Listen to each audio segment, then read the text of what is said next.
fusani sanuni wariye donga serete more donga ka fusani sanuni wariye kemineje share boyo isenze kemineje haidara yo jama be ko angata kemineje share boyo isenze kemineje haidara yo jama be ko angata.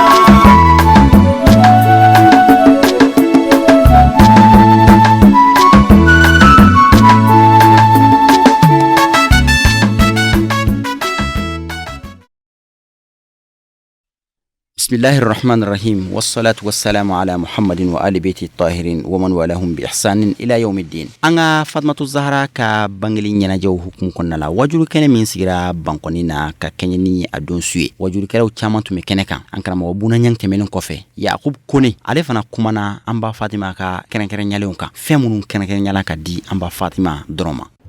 فمي سيدة فاطمة كوي الزهراء عليها السلام ama toto Allahu akbar ya befo ama foka wali mando beke kaw nambore ambe fuliti an karamogoma je ka fulike sirifila bey ka fulike ambawi je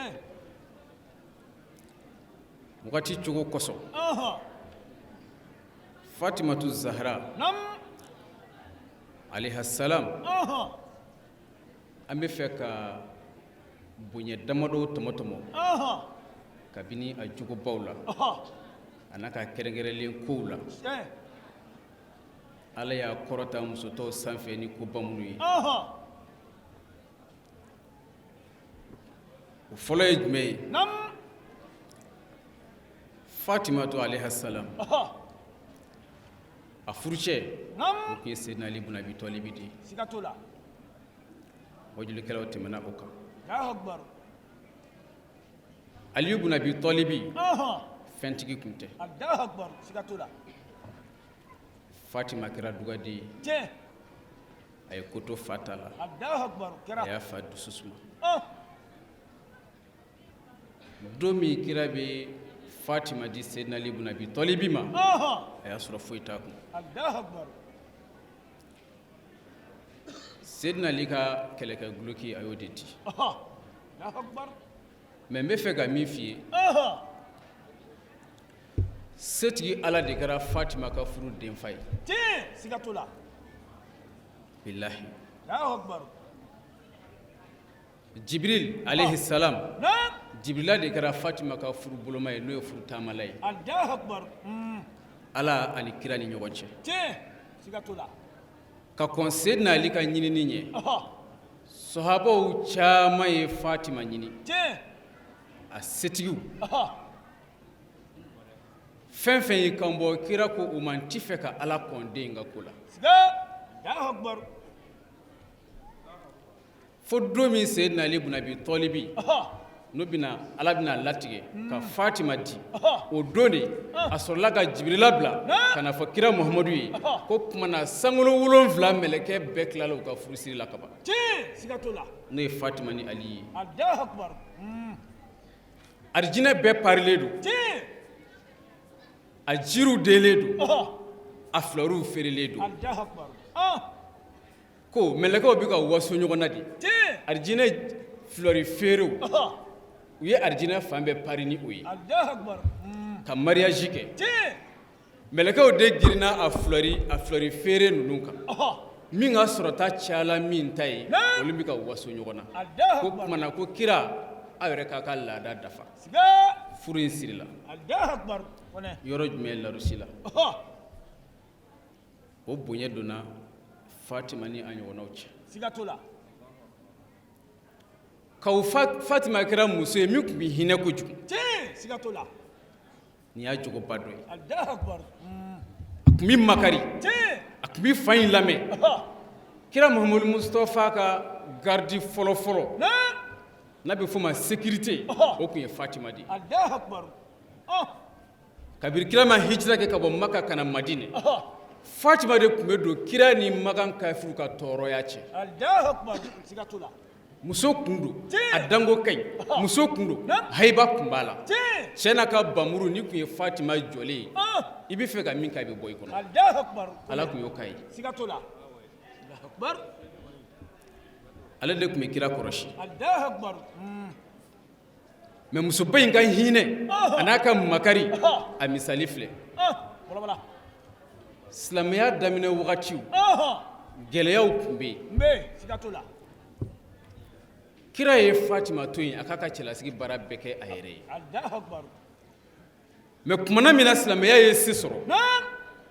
kira ye jɔnmuso dɔ di Fatima ma alayhi salam jɔnmuso in dilen Fatima ma muso in y'a ka ɲɛnamaya bɛɛ kɛ Fatima fɛ yen a ma sɔn k'a wele fiyewu ko n ka jɔn a ko a ma de n ka baarakɛla Allahu akbar o dɔrɔn tɛ kira nalen ni muso in ye ka n'a di Fatima ma a kumana Fatima fɛ a ko n den i janto muso in na Allahu akbar kana sɔn a ka kɔngɔ kana sɔn a ka minɔgɔ ka se tu ye n den kana sɔn muso in ka fɛɛrɛ bɔ ka se tu ye n den kana bila baara la a tɛ se min na Allahu akbar jango k'a bugɔ kira kumana ka kuma Fatima ye kira faamu a ko kira ma ya abati n fa n y'i ka kuma mɛn Allahu akbar alayha yawmun wa alayya yawm Allahu akbar a ko kira ma jɔnmuso in n'o ye n ka baarakɛla ye n bɛ baara tila ne ni a cɛ n bɛ fɛ ka kuma ninnu lamɛn siga t'a la nin jogo ninnu kan ka ladege an fɛ wallahi hali n'a ma se ka Fatima ɲɔgɔn bɔ a y'a sen da yɔrɔ min k'a sen ta ka bɔ yen an bɛ fɛ an ka musobaw k'a ladege siga t'o la o tulo b'a la kira denmuso ye baara de tila a n'a ka jɔnmuso cɛ Allahu akbar ni baarakɛla ye tobili ni minɛnko kɛ bi o dugujɛ o b'i da k'i tigɛ don a tɔn kɔrɔ Fatima yɛrɛ bɛ don gabugu sisi la bilahi Allahu akbar don dɔ Salman el Farisi nana ka na don Fatima ka du kɔnɔ a y'a sɔrɔ Hasanu sigilen don a bɛ ka kasi ko kɔngɔ b'a la Salman el Farisi gɛrɛla Hasanu fitinin na a y'a ta k'a don a kaman kɔrɔ a y'i yɛlɛma a ɲɛ bɛ Fatima la a ɲɛ gan bɛ baara la a ko kira denmuso o tumana i ka baarakɛla tɛ yen wa Fatima ko tiɲɛ don baarakɛla bɛ yen nka kunun de tun y'ale ka do ye bi ne yɛrɛ bɛ gɔ a la Allahu akbar bilahi Allahu akbar kira ye denmuso in ladi ni hinɛ ye k'a ladi ni makari ye k'a ladi ni ladonko ɲuman ye k'a ɲɛsin baarakɛla ma Fatima kelen ka kira jaabi ko n bɛ baara tila n'a cɛ kira jɔlen ɲɛji bɔra Allahu akbar a kasira Allahu akbar kira kasira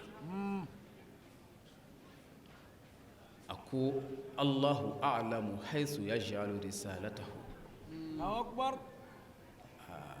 a ko nin ye tiɲɛ wallahi a ko ala de b'a dɔn a ka kiraya n'a ka bonya a kan k'a bila yɔrɔ min ko ala de b'o ɲɛ dɔn a ye nin kuranɛ aya kalan Allahu akbar sirifuw ni diinɛ ɲɛmɔgɔya ka kan o bɛ kɛnɛ kan bilahi hasidiya tɛ foyi tila kira ko n den i ye n faamu i ye n dusu suma ala k'i dusu suma amin fɔra ten Allahu akbar n'u ko kira fatura k'a sɔrɔ a ma diinɛ ɲɛmɔgɔya kalifa mɔgɔ la hasidiya kuma tɛmɛ t'a kan siga t'o la wala bilahi Allahu akbar kira ye diinɛ in to a bɔnnaw de bolo Seydina Ali ni Fatima bɔkolo aw k'aw janto silamɛya diinɛ la sani diɲɛ wuli cɛ ka laban k'a gɛlɛya silamɛw ma k'a gɛlɛya muminw ma n ka bɔnnaw n'o ye n ka denbaya ye n y'a kalifa aw la lahara n b'aw ɲininka Allahu akbar a fɔra tan kaw ni président bɛ voyager a bɛ jamana kalifa dɔ la o b'a fɔ o ma ko premier ministre siga t'o la hali ni maître bɛ bɔ classe kɔnɔ ko a bɛ taa ci la a bɛ kalanden tɔw kalifa dɔ la o b'a fɔ o ma ko surveillant mas'ulul fasli a bɛ kilasi kalifa dɔ la Allahu Akbar. O bɛ kɛ. silamɛya diinɛ belebele ko kira taara ka sɔrɔ a ma maa jira ko diinɛ ka minɛ min na Siga. Allahu Akbar. O b'a fɔ tan koyi. tiɲɛ tɛ Allahu Akbar. bilahi t'i ci fɛ o to yen n'a fɔra ko bɛɛ k'i fa siya bɔ Naam. i bɛ hakɛ to Wallahi. an ka bagangɛnnaw n'a bɛ f'o ma filaw bere bɛ di olu ma olu ka tugu baganw kɔ Siga t'o la. numu Naam. olu bɛ gɛrɛ fanda la Siga t'o la. marakaw olu bɛ taa nafolo ɲini na Allahu Akbar. Siga t'o la. sirifu fa tiɲɛ ye jumɛn ye Naam. kuranɛ ani ala ka diinɛ Tiɲɛ. O bɛ kɛnɛ kan.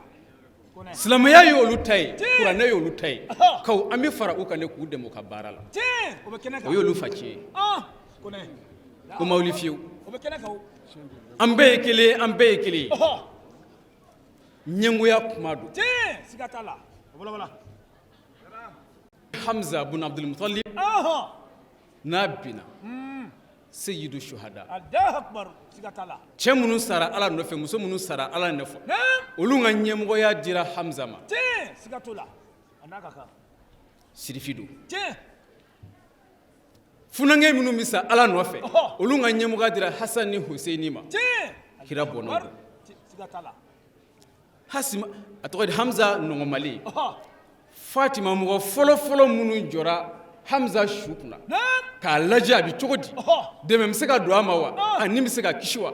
fatima bɛ o mɔgɔ fɔlɔfɔlɔw la Allahu Akbar.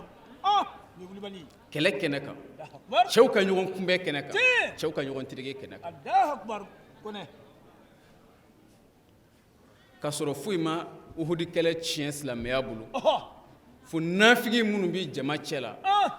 olu bolili ka kira to yen o de ye kira yɛrɛ jogi Siga. mɛ fatima de jɔra a fa kɔkɔrɔ hamza binnen ka n'i jɔ a la mun y'a sɔrɔ a ni bɛ se ka kisi wa Allahu Akbar. Ale dun. fatima alayhi salam Allahu Akbar. muso in tun tɛ siran Tiɲɛ. hamza su dolen n bɛ nin nubisa in d'i ma Wala wala. kaburuya zura fatima ka laada tun ye kaburuya zura ye Allahu Akbar. Siga t'a la. samedi o samedi sɔgɔmada fɛ a tun bɛn'i jɔ hamza kaburu la a bɛ kuma ala fɛ ka ala yafa deli cɛba in tɔgɔ la Allahu Akbar. Allahu Akbar. ka ala yafa deli shahidi su tɔ bɛɛ tɔgɔ la Allahu Akbar. i bɛ nin sɔrɔ kitabu min na u b'a fɔ ma tahazibul ahkam a juzul awal page 168 Allahu Akbar. Siga t'a la. a ko cogo di قال الإمام جعفر صادق عليه السلام إن فاطمة عليها السلام كانت تأتي قبور الشهداء في غداة السبت فتأتي قبر حمزة وتترحم عليه وتستغفر له Allahu Akbar. samedi o samedi fatima ka ladala kun ni jɔ hamza la Allahu Akbar. sibiri donya alhamdulillah sheikh fazazi ko an ka fɔ segu ka kan la Siga t'o la. O sibiri. sibiri o sibiri sɔgɔmada fɛ a bɛ n'i jɔ hamza kaburu la o dɔrɔn tɛ واتخذت من تربة حمزة مسبحة على عدد التكبيرات تديرها بيدها Allahu Akbar. Wala wala. hamza kaburu bɔgɔ fatima ye bɛlɛ ta o la a tun bɛ alahu akibaru min fɔ a bɛ subhanallahi min fɔ a bɛ astafurulahi fɔ jate da min na a ye o bɛlɛ hakɛya tɔmɔ hamza kaburu bɛlɛ la k'a bila finikolon kɔnɔ k'a siri siri k'a kɛ kɔlɔsi ye Siga. kitabitigi ko tudiruha biyadiha a bɛ to k'a munumunu ni a yɛrɛ bolo ye Allahu Akbar. kɔlɔsi yera fatima de la Tiɲɛ. Siga t'o la. Ale. bilahi nin y'a sɔrɔ kira ma fatu nin y'a sɔrɔ kira ni saya cɛ ka jan Allahu Akbar. uhudu kɛlɛ kɔfɛ mɔgɔ fɔlɔ min ye kɔlɔsi dilan silamɛya kɔnɔ seyida fatima alayha salam Tiɲɛ. Ale dun.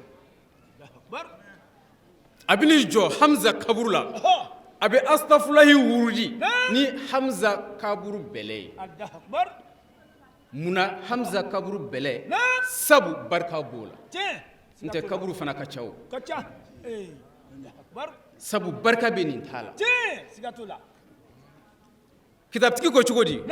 ko wa amilat ba'daha tasabiha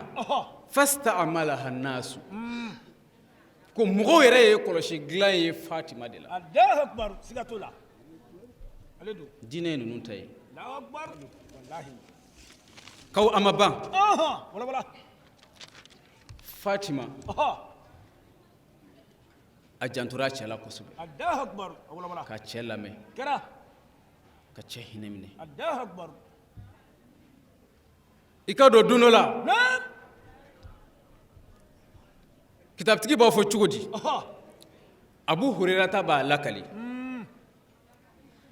kɔngɔ ye silamɛw degun kosɛbɛ kɔngɔ y'u degun Allahu akbar jango ahlu sifa tiɲɛ mɔgɔ dɔw de tun bɛ minnu yɛlɛmalen bɛ kira ka misiri kɔnɔ u ti dumuni sɔrɔ k'a dun fini t'u kana Allahu akbar kuma cayala kɔngɔ ye silamɛw degun Allahu akbar Fatima tulo donna kuma in na a yɛrɛ ka kaana kɔnɔ a y'o bɔ buguli min bi a tulo la Seydina Ali ibn Abi Talib tun ye buguli in san sanu de tun don a y'o bɔ a tulo la a ka soda rideau min bi a yɛrɛ ka da la n'a bɛ a yɛrɛ sutura ka bɔ mɔgɔw ka yeli ma Fatima ye o jigin k'o bɔ a ka da la Allahu akbar k'a dalajɛ k'a di ciden ma ko taa nin di n fa ma Allahu akbar ko a k'a bila Ala ka sira kan u nana di kira ma kira ko cogo di a ko n kalila Ala la n b'a bila Ala ka sira kan n kalila Ala la n b'a bila Ala ka sira kan ni Muhamadu kalila Ala la n bɛ nin bila Ala ka sira kan Allahu akbar a ye nin fɔ siɲɛ 3 sigatala a ko cogo di a ko mali ali Muhammadin wali dunya Allahu akbar mali ali Muhammadin wali dunya siɲɛ 3 mali ali Muhammadin wali dunya Allahu akbar ko Muhamadu somɔgɔw bɛ mun fɔ diɲɛ ye Allahu akbar ne bɔnnaw bɛ mun ɲini diɲɛ la ne bɔkolo mɔgɔ tɛ diɲɛ nafolo la o mɔgɔ t'a hɛrɛ la o mɔgɔ t'a tɔgɔ la Allahu akbar sigatola fa innahum khuliqu lil akhirah wa khuliqati dunya li ghayrihim Allahu akbar a ko ne Muhamadu bɔkolo n'o ye ne bɔnnaw ye n'o ye ahlu beitiw ye Ala ye ninnu dan lahara de kosɔn u ka lafiya ye lahara ye u ka hɛrɛ ye lahara ye maa min mana tugu u nɔfɛ o fana bɛ hɛrɛ sɔrɔ lahara o hɔrɔma kosɔn ko nka diɲɛ danna maa wɛrɛw de kama Allahu akbar sigatola sabu Fatima ye min kɛ nin don a bonyala kira bolo Allahu akbar a yɛrɛ ka masiru a jɛr'u kɔ ko kɔngɔ bɛ silamɛw la wallahi fɛrɛ bɛ silamɛw la Allahu akbar a kɛra cogo di summa ja'ala yad'u rajulan minhum al-'ariya allazi la yastatiru bi shay Allahu akbar kira ye silamɛw wele kuma in lamɛn dɛ a ko allazi la yastatiru bi shay'in cɛw b'u la bilahi n'u bi seli b'u langolo ye Allahu akbar fɛrɛ fɛ finintanya fɛ o de la silamɛya ko cɛw ka bila ɲɛfɛ ka seli musow kana kɔfɛ Allahu akbar ɲaɲɛ kelen silamɛya ko tuguni ni sujudu bi kɛ n'a bɛ sujudu kɛ alimami b'i ɲɛfɛ n'a ko Allahu akbar n'a b'aw tenda ko musow de ka fɔlɔ k'u tenda sigatola silamɛya ko tuguni ko cɛw ka aran hɛrɛma k'o ye fɔlɔ ye a tɔɔrɔma k'o ye laban ye ko musow ka aran tɔɔrɔma k'o ye aran fɔlɔ ye a hɛrɛma ye laban ye sabula musow ka aran fɔlɔ a ka ca la o bɛ sɔn ka silamɛ cɛw langolo ye fɛrɛbɔ kun b'u la sigatola Fatima de ye nin fɛrɛ bɔ muso in kun ye fɔnisere kojugu sigatala kira ye u wele kelen kelen u bɛn'u jɔ ka fini meleke wa kana zalika sitru tawilan faja'ala yu'azziru rajula fa idha iltaqaya alayhi qata'ahu Allahu akbar kira b'a fɔ fini minɛ i ka meleke i la kurusi ko wagati tɛ n'u ye fini meleke Fatima ka fini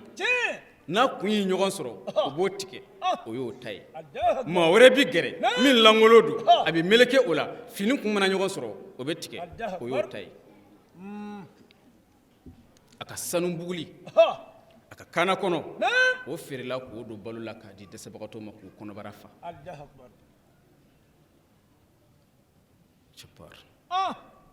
kɔntan fɛ u ye dɔn daminɛ misiri kɔnɔ u bɛ tɛgɛrɛ fɔ fini sɔrɔla dumuni sɔrɔla kira y'i sigi a ko rahimallahu fatima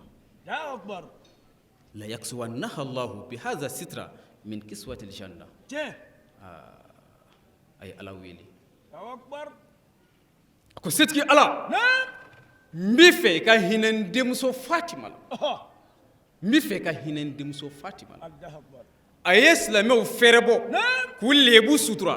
ala fatima fɛrɛbɔ ni arijinɛ fini ye ala fatima ye a ka masiriw bɔ ka muminu kɔnɔbara fa n b'i fɛ i ka fatima masiri ni arijinɛ masiri fɛnw ye ala sɔnna fatima kun ye fɔnisere ye fatima kun ye fɔnisere ye a y'o bɔ a fa la muhamadu mustafa n bɛ taa n'i ye tamani sirifuw bɔra ɲɔgɔn na maabaw bɔra ɲɔgɔn na bonya ala t'a bila yɔrɔ si fo bonya minɛ an b'an baw fo bilahi tanjara an bɛ i fo k'i tugara an b'i fo k'i waleɲuman dɔn tanti fatima an b'a fɔ ye kulubali tanti alimaki dagamayisa ka foli kɛrɛnkɛrɛn k'a kɛrɛnkɛrɛn k'a kɛrɛnkɛrɛn tanti fatima tɔgɔla su in na k'a tarawele k'a kɛrɛnkɛrɛn ninnu ye ala yafa sɔrɔ kɛnɛw de ye k'a tarawele don dɔ bamadan belebele tɔgɔ fɔra cɛkɔrɔba dɔ bɔra garanna ka na a nani jɔ sirifiw la n bɛ fɛ ka misali jumɛn d'i ma i ka dɔn ninnu bɔra ɲɔgɔn na fatima ye a ka masiriw kɛ ka silamɛw kɔnɔbara fa ka diɲɛ masiri kɔ ka dalayirido bɔ ka kɛ k'u fɛrɛbɔ ka jɛnɛ ye fiɲɛ ka don a kan nɛnɛ ka don a kan a siso kɔnɔ ka sɔrɔ a ma wajibiya k'a minɛ a la fana ala ɲɛda kama cɛkɔrɔba in bɔra garina a nana sirifu sigilen sɔrɔ tamani fɛrɛ la gilikiba b'a kan na n'o ye furukiya ye a kɛn bɛ ka birifini fila meleke furukiya sanfɛ a wasiji bɛ ka jigin kuma in lamɛn tilema fɛ tilema bɛ a 12 la selifana tile a nana sirifu sigilen sɔrɔ a ko sirifu n b'i fɛ a ka ɲɛ ma nɛnɛ bɛ ni kana n faga nɛnɛ bɛ na u ka barokɛlaw ye ɲɔgɔn ɲɛ filɛ u ko fa tɛ nin na wa tilema b'a 12 la e yɛrɛ bɛ ka wɔsi ko nɛnɛ b'e la sirifu ko la aw tɔgɔ ma fɔ a ko de ko sirifu de ka ɲɛ ma o y'i da de sirifu ma kuma in faamu sirifi kelen bɛ yen o b'a fɔ ma balayi hayidara bakasim hayidara ka bɔ segu ale wolofa don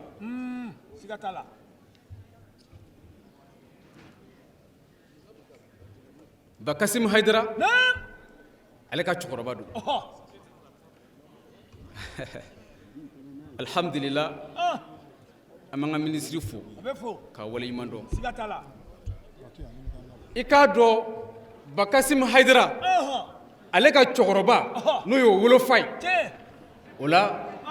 wala n'a ye an sɔrɔ yɔrɔ min cɛkɔrɔba in nana n'a ko nɛnɛ b'a la bakasim hayidara ka cɛkɔrɔba balayi hayidara o ko a ma i sigi o ye sigiyɔrɔ di cɛkɔrɔba ma Allahu Akbar. sɔɔni Naam. bamadan kun bɔra bamadan sera kɛnɛ kan a ko n kɔrɔ Naam. cɛkɔrɔba in sigilen bi yan ko nɛnɛ de b'a la dɛ Tiɲɛ. i t'a lajɛ n'a bɛ kɛ cogo min Allahu Akbar. Siga t'o la. sabu a nana kuma sirifuw cɛla olu ma kuma in faamu Ɔhɔ. Suluson Madani Haidara wolofa ko Naam. a ko cɛkɔrɔba n'an ka taa Ɔh. a nani cɛkɔrɔba y'a ka du kɔnɔ Ɔhɔ. a ko basa ma a ko dumuni tɔ ma to wa basa ko dumuni tɔ tora a ko nana ye Ɔh. a ko cɛkɔrɔba ma min b'i fɔ o k'i kunna Ɔhɔ. cɛkɔrɔba ye dumuni kɛ fo k'a fa ka ji dama a y'i min fo k'a fa Ɔhɔ. a tilala min kɛ Ɔhɔ. a wulila k'i jɔ Naam. birifini min b'a kan na a y'o walaka k'o bila Ɔhɔ. a ko walahi Naam. e ye kira bɔnna ye Allahu Akbar. Siga t'a la. walahi e ye kira joli ye Tiɲɛ. Siga t'o la. Ɔh. Kɔnɛ. sabu nɛnɛ ti cɛkɔrɔba la koyi Ɔhɔ. kɔngɔ de y'a degun Allahu Akbar. ale ɲɔgɔnna sijɛ ka di jɔ jama ma fɛrɛ la Naam. kɔngɔ bɛ na a ye ɲɛ ma Ɔhɔ. cɛkɔrɔba maloyala Ɔh. Siga t'o la. a ye delili kɛ ni ko dɔ ye Tiɲɛ. min y'a faamu o don Ɔhɔ. Suluson Madani Haidara wolofa Ɔh. Ale don. Allahu Akbar. ka laban k'a kɔnɔbara fa Tiɲɛ. k'a jigi tugu ala kama Ɔh. Allahu Akbar. Siga t'a la. ninnu bɔra Fatima la Tiɲɛ. Siga t'o la. don dɔ Naam. Suluson Madani Haidara Ɔhɔ. nin du kelen in kɔnɔ Ɔh. a sigilen bɛ tafsir la Allahu Akbar. Wala wala. darisu di kɛnɛ kan Tiɲɛ. musokɔrɔba nana jɔ Ɔhɔ. a ko Haidara Naam. ɲininkali bɛ ne fɛ Jabar Allahu Akbar. sirifika ko a ma aja a to ni walanda dafara Ɔhɔ. a tilala min kɛ Naam. a ko bisimila ɲininkali jumɛn bɛ yen Ɔhɔ. muso in ko a ko Haidara Naam. nin ye ne tile 3 ye Ɔhɔ. ne ni n cɛ ni n denw nin ye an tile 3 ye Ɔhɔ. farida min wajibiyalen don tile kɔnɔ Naam. anw ma se k'a seli Ɔhɔ. n b'i fɛ farida in juru bi sara cogo min i k'o ɲɛfɔ ye Ɔh. Allahu Akbar. ni nin question posera e kunna e bɛ taa Bukhari dayɛlɛ k'i b'o jaabi ɲini Tiɲɛ. a ti Siga t'o la. sɔrɔ o kɔnɔ o. A tɛ sɔrɔ o kɔnɔ. Wala wala. a ti Muslim kɔnɔ Tiɲɛ. nin ti sɔrɔ kuranɛ tafsir la Tiɲɛ. Siga t'o la. T'o kɔnɔ. sirifikɛ y'a kun jigi Ɔh. a ye wagati kɛ o don kosɔn Naam. balobila magasin koɲɛ bɛ min bolo Ɔhɔ. ali don Allahu Akbar. Siga t'o la. a ko a lajɛ Ɔh. balo tɔ bɛ yen wa Ɔh. Allahu Akbar. ala ti sɔn ka ninnu kɔ labila Tiɲɛ. Siga t'o la. u y'a kɛ ala kosɔn Kɛra. ka dɛsɛbagatɔw dɛmɛ Ɔhɔ. ka kɔngɔtɔw lafa Allahu Akbar. Kɛra. ka jigintanw jigi tugu Tiɲɛ. Kɛnɛ kan. k'u ni feere ala ma Ɔh. jɔn bɛ se ka kisi cogo di Allahu Akbar. Siga t'o la. Kɔnɛ. ali ko a ma ko karamɔgɔ Naam. balo tɔ dan bɛɛ ye malo bɔrɔ kelen Ɔh. foyi wɛrɛ tɛ yen bilen o don ni bi tɛ kelen ye Allahu Akbar. ko Siga t'o foyi la. wɛrɛ tɛ yen bɔrɔ kelen Tiɲɛ. a ko a y'o bɔrɔ kelen in labɔ ka na n'a ye a k'a di dɛsɛbagatɔw ma a bɔrɔ kelen in labɔ ka na Ɔh. Allahu Akbar. a ko i taa takisitigi yɔrɔ ɲini Naam. u nana ni takisitigi ye Ɔhɔ. a ye 5000 bɔ ka fara a kan Tiɲɛ. ko aja taa ni nin ye Ɔhɔ. farida 3 min juru b'i ni cɛ ni denw na a ka taa farida 3 in juru sara Allahu Akbar. Kɔnɛ. Allahu Akbar. o don Naam. musokɔrɔba in fana ko a ko walahi Haidara e ye kira joli ye Tiɲɛ. bilahi e bɔra kira la Tiɲɛ. Siga t'o la. Allahu Akbar. Ye wulibali. sabu ale fana nana Ɔhɔ. a maloyala kalanden jama Ɔh. daga ma sigi an ka so tile 3 a maloyala k'a fɔ Allahu Akbar. sirifikɛ in y'a faamu Ɔh. Wallahi. Allahu Akbar. mɛ balo foyi tɛ yen bilen bɔrɔ kelen kɔ Naam. bilahi a y'o bɔ a ka denbaya kɔrɔ Ɔhɔ. k'o bɔ a ka denbaya kɔrɔ k'a di dɛsɛbagatɔ ma Allahu Akbar. ala kosɔn Ɔh. Kɛra. o n'a ɲɔgɔnna caman Allahu Akbar. Fatima ka bonya ti ban fɔ la Tiɲɛ.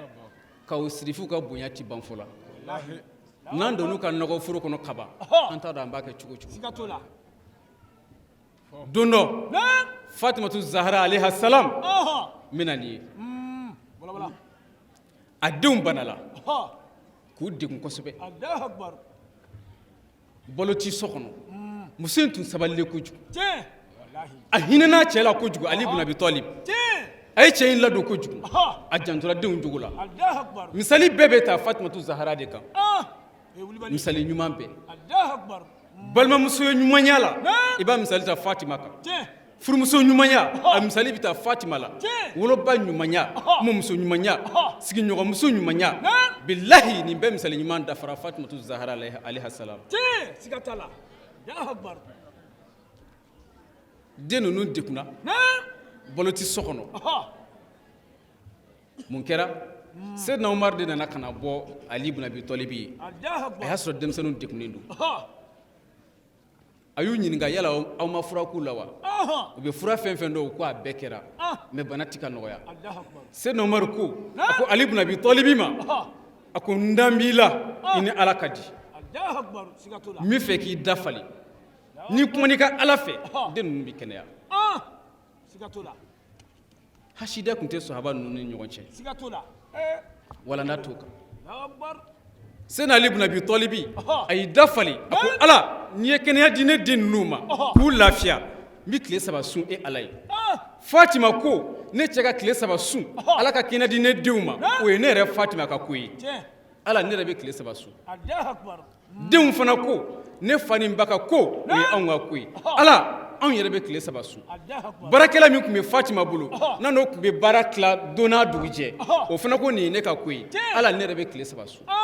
Allahu Akbar. Kɔnɛ. Allahu Akbar. du bɛɛ y'i dafali Wallahi. e ma ye Ala ye barika di wara ma Kɛra. waraba k'ale kɛ kungotigi ye Tiɲɛ. a ka bon ni kungo kɔnɔ sogo bɛɛ y'o tɛ dɛ Ayi. a ka farinu bɛɛ y'o tɛ dɛ Siga t'o la. barika de don Ni wulibali. Wallahi. waramuso sabalila wara cɛ ni wara cɛ mago jɔra waramuso la a b'a da de Allahu Akbar. waramuso mana den bila yɔrɔ min donso bi kungo jeni tasuma bi wara den jeni ka a bugulen ban yen bilahi a ti wuli ko sabu ale ba ko k'a ka to yan a bɛ to a ba kumakan kɔ Allahu Akbar. Kɔnɛ. Ni wulibali. Ala y'o barika don wara la Tiɲɛ. hali ni donso ɲɛ n'a ɲɛ bɛnna donso fɛn fɛn bi wara faga i b'a suɲɛ de Siga ni wara y'a ɲɛ yɛlɛ k'i filɛ marifa min b'i bolo o tɛ ci bilen Siga t'o la. O ma wuli. ayi o tɛ ci bilen Tiɲɛ. Siga t'a la. Allahu Akbar. u ko dalu de b'a dalu tɛ dɛ barika de don Ni wulibali. Fatima y'i dafale ka fara cɛ kan denw y'u dafale ka fara fa ni ba kan cogo de o du ti barika U bɛ barika. Wallahi u bɛ barika. ale tɛmɛnin kɔfɛ Muhamad Sise ye kuma ta ka bonyamasegin kɛ ka taga an ka sherifikɛ ye ani ka dakunya fila fɔ an ba Fatumata ka bonya kan. an badenw an bɛ kɛnɛ min kan bɛɛ lajɛlen b'a kalama kɛnɛ in ye musoba dɔ de ka kɛnɛ ye musoba min ka kɛnɛ sigira walasa a jogow ka fɔ an ka tata sɔrɔ la min bɛ an ka bi dilan cogo min na Siga t'o la. ni an ko mawulu bɛ kɛ walasa alakira jogow ka fɔ a ka fasamantiyaw ka bɔ fɔ ala ye jɔyɔrɔ min ni barika ni fɛn minnu di a ma o ka se ka fɔ walasa an ka se k'o dɔn alakira yɛrɛ fana mɔgɔw bɛ yen alakira y'a tɛgɛ ɲɛsin mɔgɔ minnu na k'a fɔ olu la hadisa jɛlen kɔnɔ ko uzakirukum ahla bayti uzakirukum ahla bayti uzakirukum ahla bayti ko n ka mantonw n bi a ɲini aw fɛ a ka hakili to n somɔgɔw la n taalen kɔfɛ siɲɛ 3 a bɛ sahihul bukhari kɔnɔ babu la babul manaqib n'a y'a sɔrɔ alakira ka mawulu kɛ kun ye ko an ka se ka alakira jogow ka talikow la ka ladege minnu n'a y'a sɔrɔ alakira ko ma ko ya Fatima inna allaha yarda liridaki wa yaghdabu li ghadabiki ko Fatima ala bɛ dimi ni e dimina wa ala bɛ jɛ ni jɛna o yɔrɔ la an bɛ ɲininkali kɛ ala ka dimi bɛ se ka siri hadamaden ka dimi na cogo di ani ala ka jɛ ka siri hadamaden ka jɛ na cogo di o ye hadamaden sugu jumɛn ye alakira kɔfɛ sallallahu alaihi wa sallam o kuma o jogo kan ka ɲini ani o dimiko kan ka ɲini ani o jɛnko kan ka ɲini walasa an yɛrɛ k'o kɛ walasa ala ka jɛ an ma an kana ala dimiko kɛ o kuma na an bɛ foli ni waleɲuman dɔ de lase an karamɔgɔ Seydou Soumaila Haidara ma nin kɛnɛ ninnu ye kɛnɛ de ye an bɛ kunun de lajɛ ka bi dilan n'a ye n'an ma kunun taw ye an y'o mɛn nka min bɛ an yɛrɛ kɔrɔ bi o ye misali belebele y'an bolo min n'o b'a jira n na k'a fɔ ja kunun min fɔ tiɲɛ don n'a fɔra alakira ɲɛ yafara jugu ma a b'a kɛ tan an b'a fɔ o bɛ kɛ cogo di mais Seydou Soumana Hadara yɛrɛ min b'an kɔrɔ o ye misali belebeleba ye ka alakira ka kɛtaw bɛɛ yira an na wallahi kɛnɛ kan a yafara jugu ma a ye ɲuman ka jugu ye mɔgɔ min ko a t'a fɛ a ko n bɛ e fɛ fɛn bɛɛ anw ma jogo ye min fɔ alakira la sallallahu alaihi wa sallam n'a ma Seydou Soumana Hadara n'a ye a ma dɔ kɛ min na fɔlɔ an b'o ye fiyewu an de b'a nɔfɛ su ni tile an b'a ye a bɛ min kɛ a bɛ minnu kɛ gundo la an b'a dɔn a bɛ minnu kɛ bange la an b'a dɔn donc o la an bɛ Alahu subahanahu wa taala deli sini kɛnɛ laban kuma ya Rabbi Ala k'o kalifa a la a b'a fɛ a ka denbaya kɛ cogo min na ya Rabbi Ala k'a kɛ ten an b'a ɲini Alahu subahanahu wa taala fɛ jama min b'a kɔ ya Rabbi Ala ka jama in k'a sago ye jama in fana bɛ fɛ Seydou Soumana Hadara kɛ cogo min na ya Rabbi Ala ka Seydou Soumana Hadara kɛ ten o cogo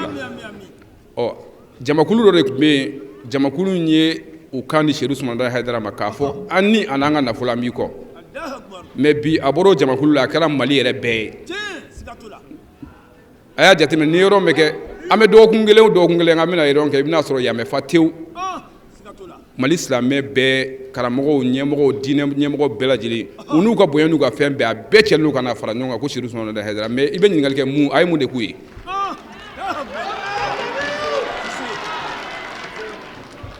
donc min bɛ fɔ dɔrɔn a mɔkɛ ko yani a ka taa jɔnw san sugu la k'a ye hɔrɔnw kɛ jɔn ye a y'o baara de kɛ dɔrɔn o tuma an bɛ Alahu subahanahu wa taala deli Ala ka laban ko ɲuman d'a ma an nakun ye min ye ya Rabbi n'o ye Fatumata Zahara ye Ala kana an jɛ a baraji la Ala k'o kɛ kiraba in kanu kosɔn bidon la hɔrɔma sɔli ala rasuli minisiri min bɛ diinɛ ani batokow tɔgɔ la n'o ye Thierno Amadou Umar As Jalo ye ale fana ye dakuɲa 2 folikan lase karamɔgɔ Cherif Ousmane Madani Haidara ma ani nabaw bɛɛ lajɛlen ma fɛn fɛn bɛ yan bi an b'a bɛɛ fo an bɛ Cherifkɛ fo an karamɔgɔ an b'a fo an balaka minnu ye ni ɲɔgɔn ni wajuli ni sigi sun na k'u fo Sise bɔra kuma na sisan nɔ a ko bani ye silamɛw bɛɛ fara ɲɔgɔn kan a ma fɛn d'u ma donc mun don effectivement a ma fɛn d'u ma mais a ye fɛn d'u ma min n'a fɔra an ye Rasululahi fɛ ko maaw bɛ boli tiɲɛ kɔ k'u ɲiɲɔrɔ to yen bani ye tiɲɛ de di maaw ma a kɛlen k'o d'u ma n'u y'o faamuya a ko maaw bɛ tiɲɛ min nɔfɛ nin t'aw ta ye aw ɲiɲɔrɔ ye aw bɛ min di Ala ma aw bɛ min di Ala ma aw kan ka min kɛ Ala ye Ala ye min fɔ a ma dɔ wɛrɛ fɔ n'o tɛ dɛ parce que n bɛ tilen k'a fɔ mɔgɔw ye anw bɛ Cherifkɛ nɔfɛ kabini anw bɛ ekɔlidenya de la kumakan ma falen kumakan ma falen awa kumakan nin bɛ kitabu barikama kuranɛ de kɔnɔ kabini kuma min an b'a sɛbɛn tubabukan na n'a ye min fɔ an b'a suratu sɛbɛn kɛrɛfɛ n bɛ taa so kɔnɔ an b'a lajɛ ale ni nin bɛ bɛn wa ni nin bɛ bɛn wa donc ne ni ɲɔgɔn jama b'o kɔ bi o man ka bali an na a man ka bali an na Cherifkɛ o de la n ka ɲɛmɔgɔbaw tɔgɔ la n'o ye jamanakuntigi Elhaji Ibrahim Boubacar Keita n b'i fo parce que a tɛ tɛmɛ dɔgɔkun kelen kan Mali diina ni ɲɛmɔgɔbaw bɛɛ a mukadamu a diina ɲɛmɔgɔ tɔw bɛɛ ye ɲɔgɔn sɔrɔ palais de congrès la a sababu bɔr'i la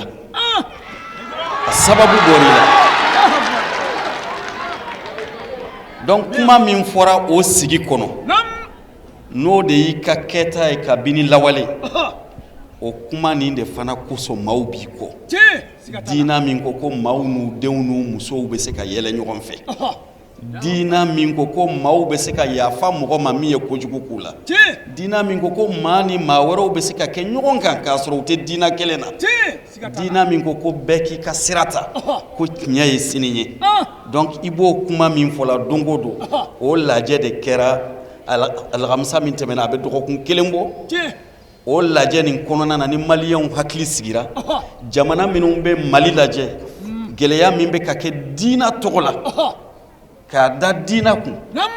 k'a yira k'a fɔ Mali t'o ye et que o diina n'o ye silamɛya gɛlɛn min fɔtɔ ye k'o tɛ Mali silamɛya ye donc i ye o kumakan min fɔ k'a kɛwale ka maaw fara ɲɔgɔn kan jamana premier ministre kun bɛ yen k'a ye k'a dɔn k'a fɔ i bɛ don o don nin baara de la awa latigɛlen filɛ nin ye donc i fo o kɔnɔna na donc ko i Hayidara an tɛna kuma jiɲɛ su kora k'an balakaw fo ka Fatumata Bintu Rasulilahi tɔgɔmanw bɛɛ fo k'a yira denmisɛnw ka ca yan denmisɛnw ko an ka arijana sɔrɔ b'an baw senkɔrɔ an k'an baw an k'u ka duwawu ɲini an k'an baw ka duwawu ɲini an k'an baw ka duwawu ɲini Sherifukɛ an b'i fo halisa i bɛ min na jamana labɛnni jamana sumayali bɛn sira kan kelenya sira kan ka deli Ala fɛ Ala k'i man kɔrɔ an ka ni ɲɔgɔnna kumaw mɛn jigitugu kumaw mɛn an ka ni ɲɔgɔnna kumaw mɛn min bɛ na ni sabali ye ka ɲini fɛ i ka duwawu ta jamana ye ka duwawu ta jamana ɲɛmɔgɔ ye ka duwawu ta i ka kalanden n'i ka minisiri ye halisa Ala ka i man kɔrɔ ka su wɛrɛ cɛya Hayidara kuma kuncɛra ni an ka Sherifukɛ ani an ka karamɔgɔkɛ n'o ye Aseyid Asherif Osman Madani Hayidara ni kɛnɛ in bɛɛ lajɛlen tun bɛ ale ka bonya n'a ka lahɔrɔma kɔnɔna la ale ye bonyamasegin kɛ ka taa minisiri ye n'o ye diinɛw minisiri ye a tilara ka dakuruɲa fila fɔ a yɛrɛ mamuso n'o ye anba Fatumata Zahara alayha salam o ka bonyaw kan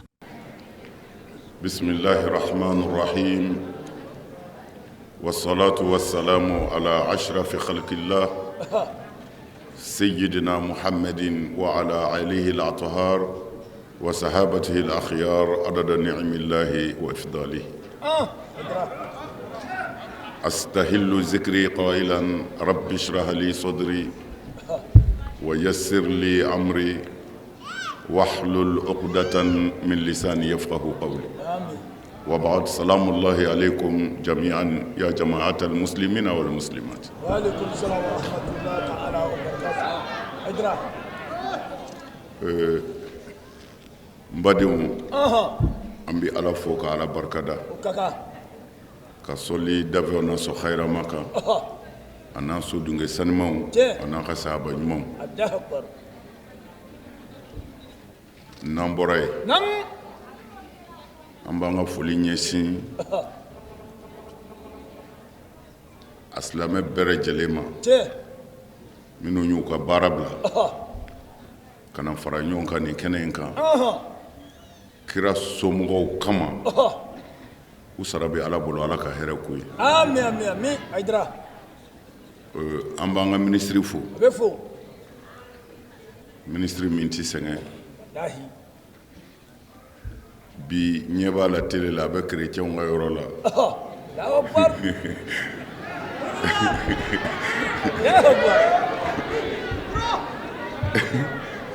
y'o de fɔ n'a ɲininkara i ɲɛna chrétienw fɛ yen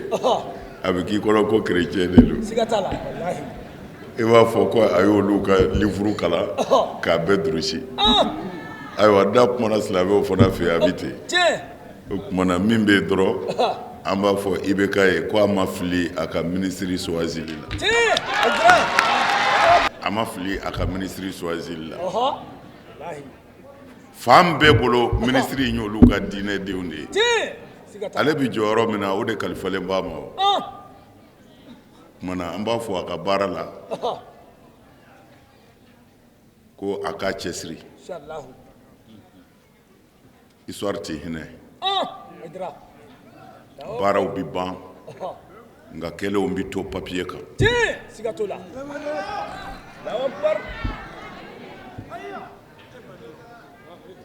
minisiri min bi bila ale nɔ na a bi sɛgɛn dɛ siga t'o la mɔgɔw tɛ se ka ɲɔgɔn ka baara kɛ walahi abali an b'an ka minisiri fo ko a Jalo Jalo min y'an nagasi ni min ye ɲuman kɛ o fɔli da la o de b'an da jeni Allahu Akbar siga t'o la n'an dara ten dɔrɔn ɲumankɛla bi dɔgɔya mɔgɔ tɛ se ka ban tanuni ma o Ala yɛrɛ bi tanu maa o maa bɛ Ala tanu ka tɛmɛ i kan o tigi de ka surun Ala la ka tɛmɛ i kan siga t'o la Hayidara Allahu Akbar mana Alaba bi tanu Ala ka jɔnnu u mago bi tanu n'an ka tiɲɛ kan siga t'o la wallahi Jalo Jalo su in na kuma jan tɛ ne bolo n nana fara o kan taara n yɛrɛ na hɛrɛ dɔ sɔrɔ kɛnɛ in na karamɔgɔ minnu tɛmɛna k'a daminɛ an karamɔgɔ Buna Ɲankila ka na se an ka Yakubu ma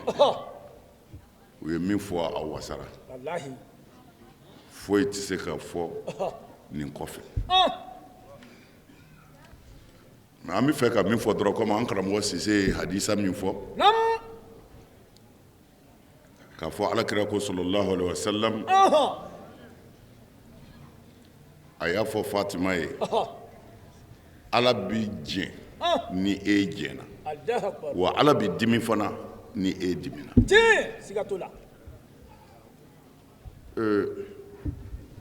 o ti kabako ye o n'a fɔra jahanɛmɛ ni alijinɛ bɛ Ala bolo o kɔrɔ ye di ko Ala ye ɲuman dɔnna ye alijinɛ de kɔrɔ ye ko ɲumankɛlaw sara jahanɛmɛ kɔrɔ ye jugumangɛlaw sara ɔ jeni bɛ se ka baarakɛla sara d'a ma fɔ mɔgɔ min tilennen don ni ladiri don Ala de ye kira ci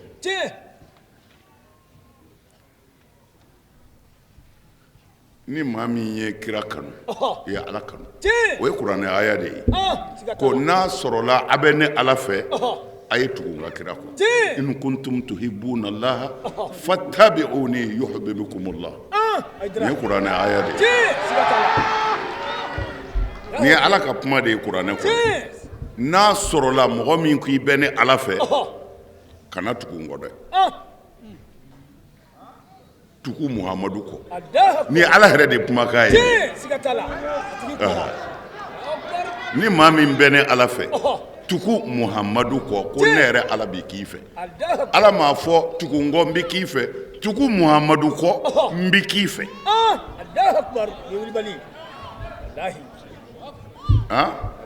o tuma na ni Ala dimina ko Fatima dimina o ti kabako ko ye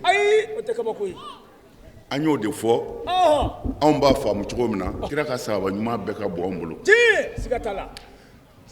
sababa ɲuman bi kira nɔfɛ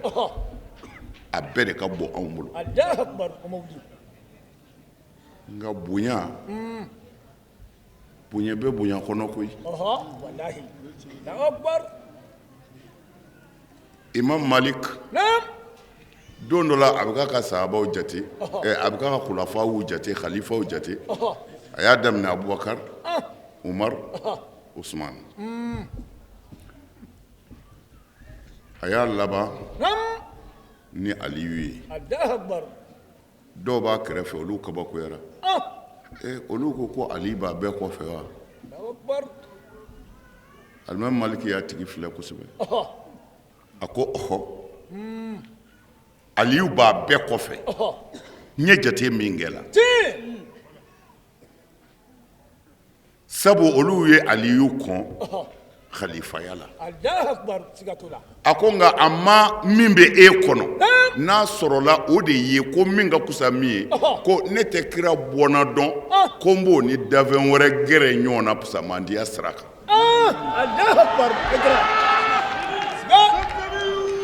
o tɛ Ali ye bilen dɛ ne t'a dɔn mɔgɔ min bɔra kira la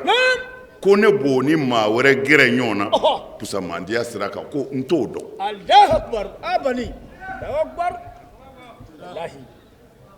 an fɛ ka fɛn dɔ de fɔ o ka to hakiliw la kuma bɛɛ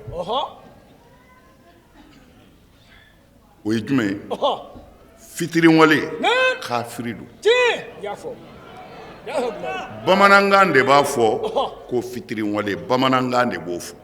kafiri tɛ bamanankan ye kafiri ye arabukan de ye mɔgɔ min kɛra fitiriwale ye arabuw ka kan na u bɛ fitiriwale de wele ko el kafir aw hakilila ko kafiri kɔrɔ ye di parce que anw bolo yan n'i ko kafiri dɔrɔn mɔgɔ bɛ sin k'a filɛ mɔgɔ min tɛ seli mɔgɔ min tɛ silamɛ o de ye kafiri ye oui d'accord anw b'a faamu ten diinɛ nacogo la n'o tɛ mɔgɔw ka kan de don kafiri de kɔrɔ ye arabuw ka kan na ko mɔgɔ min ma ɲuman dɔn fitiriwale o tuma na sisan diinɛ nalen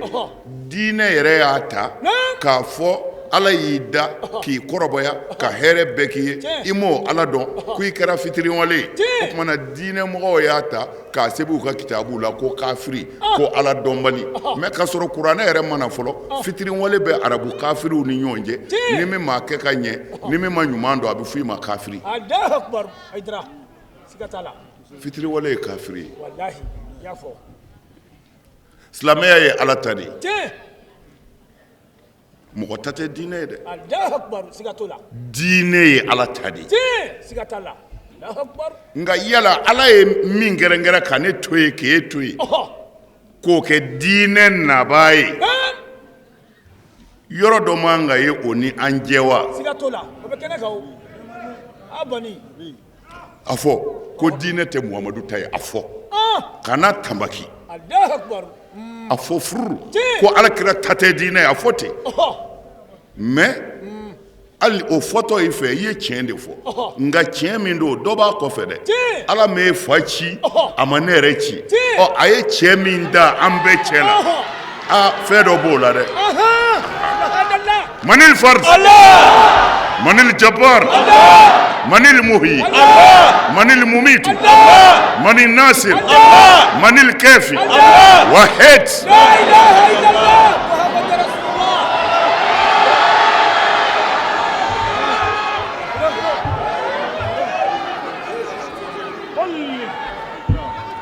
n bɛ fɛ ka min fɔ alakira sallallahu alaihi wasallam salim an karamɔgɔ ye hadisa min fɔ bukhariyu don Allahu akbar a bɛ bukhari kɔnɔ kira somɔgɔw bonya kira k'a fɔ mɔgɔw ma a y'a diyan don somɔgɔw la siɲɛ 3 o bɛ kitabu bɛɛ kɔnɔ ɲɔn zama tɛ silamɛ ni silamɛ cɛ o la Allahu akbar o bɛ kɛnɛ kan siga t'o la o faamuna o faamuna a sabatilen don ni muso in Seyidatu Fatima Allahu akbar a valeur ye mun ye a valeur bɛɛ to yen ka na foyi ɲini a valeur la Allahu akbar a ɲini dɔrɔn ko jɔnni don ko i ka kira denmuso de don Allahu akbar siga t'o la denmuso min kira tun bɛ ɲɛnajɛ n'a ye fo k'a tɔgɔ da Zahara Allahu akbar k'a b'o la den in ma deli ka don kira kan ko a y'i sigi k'a kɔnɔ Allahu akbar a bɛ wuli k'a kunbɛn siga kira dɛsɛra ka Fatima kunbɛn min na o kɛra a ka saya bana de ye a ma wuli Allahu akbar a bani Allahu akbar taamasiyɛnw de don wallahi kira wulila muso min ye ko n den don o de la u b'a fɔ ko fa ba ummu abihi Allahu akbar a bani wallahi a fa ba don ummu abihi Allahu akbar siga t'a la Fatima Allahu akbar kira denmuso don o b'i bɔ o b'an bɔ kira ɲɛ ɲɛnajɛra ni denmisɛnnin minnu ye olu ba don Allahu akbar siga t'o la Hasan ni Huseini bɔra ne na ne bɔr'u la ala ni maa min ye ninnu bonya o bonya ni maa min ye ninnu juguya o juguya Allahu akbar ala maa kanu maa min kɛra ninnu fɛ wala ala ban mɔgɔ la minnu banna ninnu na Allahu akbar mais denmisɛnnin ninnu kɛra cogo di u bɛɛ fagara de Allahu akbar Allahu akbar u fagara de se Ali yɛrɛ dun n'o ye Fatima cɛ ye kira ka kuma bɛɛ la sallallahu alaihi wasallam a b'a fɔ musow ma a ye ko to a cɛw ta Allahu akbar siga t'o la a ye sabali a y'a cɛw ka tɔɔrɔ muɲu a bɛ alijinɛ sɔrɔ Allahu akbar an yɛrɛ ka bamanankan b'a fɔ a y'a cɛw bonya a denw bɛ barika siga t'a la mais maa mɛn kira kuma nɔ si la ni nin denmuso in nɔfɛ kuma tɛ Seydina Ali de ko ala kira ko ale ma sallallahu alaihi wasallam salim ko Ali ni nin den y'i bila min na a kɛ Allahu akbar bilahi Allahu akbar Seyidatu Fatima Seydina Ali de ka kuma don ko kira ko ale ma ko Ali ni nin y'i bila min na a kɛ Allahu akbar Haidara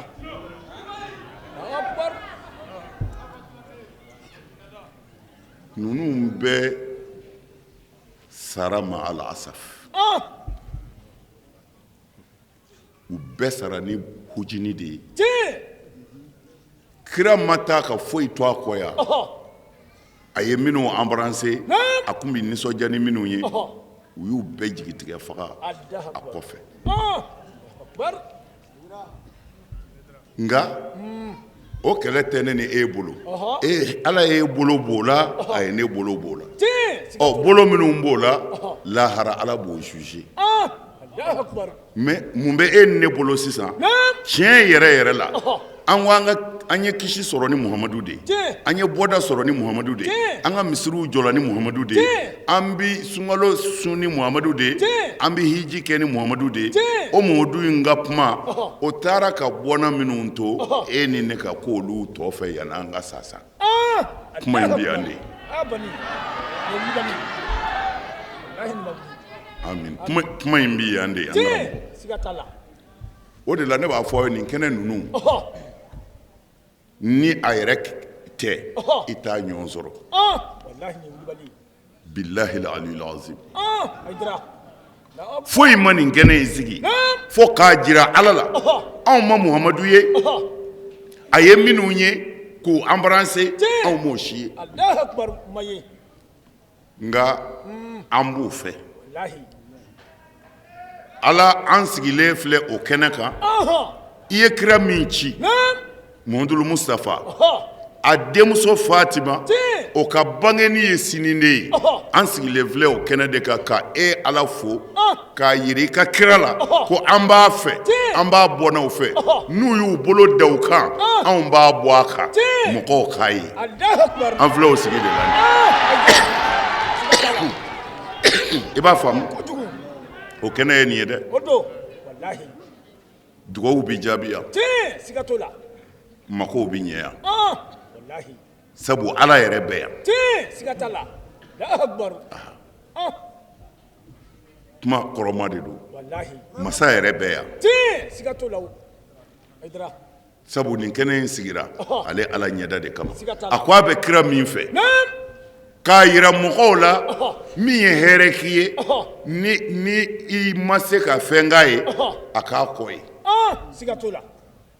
bamananw b'o fɔ n'i ye misi fagatɔ ye bilakorodina ye a somɔgɔw jigiya don dɛ n'o tɛ a yɛrɛ ma fɛn kɛ fɔlɔ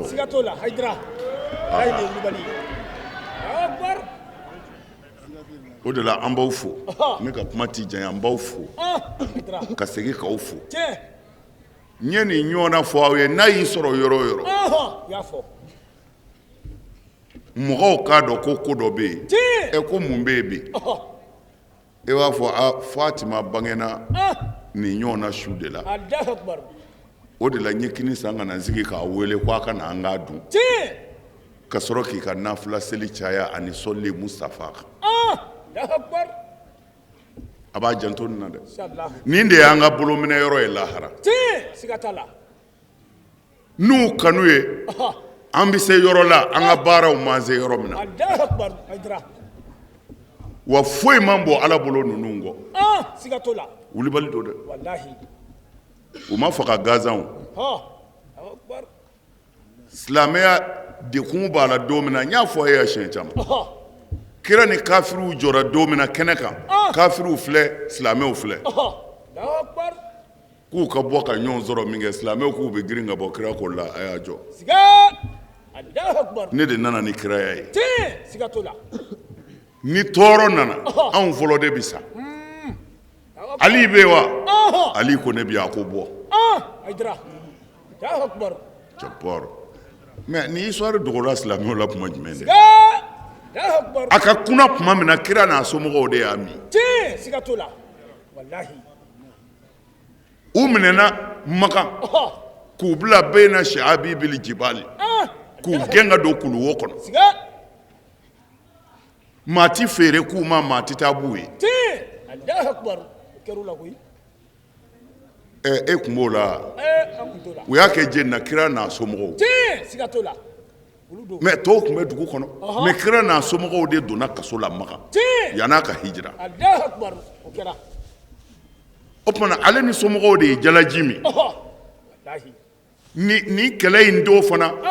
kira y'u wele a ka famille de wele kelen kelen cɛ kelen t'a la min tɛ kira yɛrɛ ka du kɔnɔ den ye kɛlɛ caman bɛ yen dɛ cɛ caman de nana jihadikɛlaw an bɛ sa ala nɔfɛ o kelen do ka kɛnɛ fa pewu mais kira ko aw ti bɔ dɛ kira y'a somɔgɔw de wele k'a daminɛ Seydina Ali la fɔlɔ a ko nin jɔ a y'u ta kelen kelen ka n'u jɔ a yɛrɛ ka dukɔnɔmɔgɔw ye aran sɔrɔ tuma min na o tumana kafiriw ka sɔrɔ ka b'u ka ɲɔgɔn sɔrɔ kɛlɛ kun fɔlɔ kɛra kira ka famille de alors tasuma kira n'a ka denbaya donn'o na mais ko hɛrɛ sɔrɔla mɔgɔw sɔnna ka tuubi silamɛya faamuna ganimɛ dɔw sɔrɔla ko sisan kɔni kira n'a ka somɔgɔw man kan n'a ye bilen n ka kɛlɛ in nana tan de ye siga t'a la Aidara Allahu Akbar nin don wallahi kɛlɛ in nana sirifiw fagara tan de kira somɔgɔw bɔnɛna u ni na tan de kabini kunu fɔ bi Allahu Akbar siga t'o la Aidara o tumana aw minnu ye a ni di k'a ka nafolo di a y'a di a di yɔrɔ la dɛ siga t'o la parce que fɛn bɛɛ bɛ laban ala de bolo Allahu Akbar kullu man alayha fan siga wa yabqa wajhu rabbika zil jalali wal ikram Allahu Akbar Aidara nin dugukolo in ka fɛn bɛɛ bɛ ban Allahu Akbar foyi t'i to ye ala ɲɛda kɔ siga t'o la Aidara tumana mɔgɔ kɛkun de ye min ye sini labɛn wallahi nin tiɲɛ sini labɛn tɛ banki kɔnɔna ye dɛ la i kaburu labɛnni o de ye sini labɛnni Allahu Akbar ye wulibali amin a y'a jan o la dɛ inshallah i b'i ka denw ka avenir labɛn o de la parce que e bolo wari bɛ bolo n bɛ taa bila banki la n denw kama i filila o e joli ta banki la i fa kɔfɛ Allahu Akbar Aidara siga a ɲɛfɔ ayi ala min y'a d'i ma dɛ ka sɔrɔ i m'a ta i fa kɔfɛ dɛ n'i y'a kɛ ala ye o ala b'i denw da olu bɛ tɛmɛ e kan Allahu Akbar ni wulibali barika de bɛ mɔgɔw tɛmɛ ɲɔgɔn kan siga t'a la Allahu Akbar wallahi mawli n'o tɛ cɛsiri ni kodɔn tɛ dɛ o tɛ Allahu Akbar i wolola ka i fa ɲɔgɔn sɔrɔ sugu kɔnɔ kɛra caman yɛrɛ mais bi e bɛ ka a dɔw hiji e bɛ ka dɔw ka so jɔ ka d'u ma olu tun tɛ commerce plan dɔn de ye o b'a dɔn Allahu Akbar u y'i ba sɔrɔ ni plan min ye i m'o de k'o la dɛ ayi n ka dege o la o tuma na u bɛ ko dɔ dɔn o b'a dɔn o tuma na f'i ka da la k'o de bannen don kotigi bolo ni wulibali i denw tɛ dɛ u to a tigi bolo ala bɛ min fɛ o kɛ ala b'i denw kɔlɔsi nka n'i ye miliyari bila banki la ka mɔgɔw tɔɲɔ k'i kɔ don ala ma walahi i denw b'a bɛɛ don dulɔ ni dɔrɔgu la a bɛ fa wuli u la dugadenw b'a tɔ dun kɔ Allahu Akbar ni wulibali Akbar amin o la n b'aw fo nin ye Fatima ka kɛnɛ ye Zahara ninnu n sara ni hujini ye kira ka denbaya ma hɛrɛ sɔrɔ fiyewu nka mɛ diɲɛ hɛrɛ de ma nka n'an ye ɲɔgɔn sɔrɔ ye tiɲɛ bi dɔn o de la n b'a fɔ ye a y'aw cɛsiri ko bi to ala kelen dɔrɔn de ta la minnu ye nin ko in labɛn an ka foli b'u ye u sara bɛ ala bolo u y'a kɛ sirifi kanu min kama kira somɔgɔw kanu min kama u ye ala de kanu n'i ye setigi kanu fɛn bɛɛ b'ale de bolo mana ala k'an dɛmɛ an b'a ɲini ala fɛ an ka nin jamana ye ala k'a kisi tɔɔrɔ tɔɔrɔ ɲɛsinnen bɛ mali ma ala k'a segin a tigiw ma ni maa min ko an ka jamana ka hɛrɛ sɔrɔ ala ka hɛrɛ d'o ma ni maa min ko i b'i tɔɔrɔ ɲɛsin a ma yarabi ala k'i yɛrɛ to a la ala ka jamana kisi min b'an bolo n'o o bɛ ala kɛ an fɛ o ye an yɛrɛ ka kɛ ɲɔgɔn fɛ silamɛw ɲinɛna min kɔ n bɛ nin de fɔ don o don jumaw bɛ seli yan misiriw bɛ seli yan nka hali i kelen ka seli i ka so a ka fisa i ka taa misiri caman na bɛn bilahi aliyil azim misiri bɛ seli ni ala tɔgɔ de nka anw ka misiriw kɔnɔ bi ala tɔgɔ tɛ yen mɔgɔw de tɔgɔ bɛ yen alimami yɛrɛ mana jɔ bɛɛ ɲɛfɛ ka ban e yɛrɛ tulo bɛ alimami ka kutuba la i tulo b'a wajuli kɛ k'a la i yɛrɛ ni ala cɛ i y'a dɔn a kan tɛ ala ma bilen nin kan bɛ dɔ de ma kabini ye ala bɛ o misiri kɔnɔ bilen wa o seli bɛ minɛ wa o de ka ca bi kuma na bɛn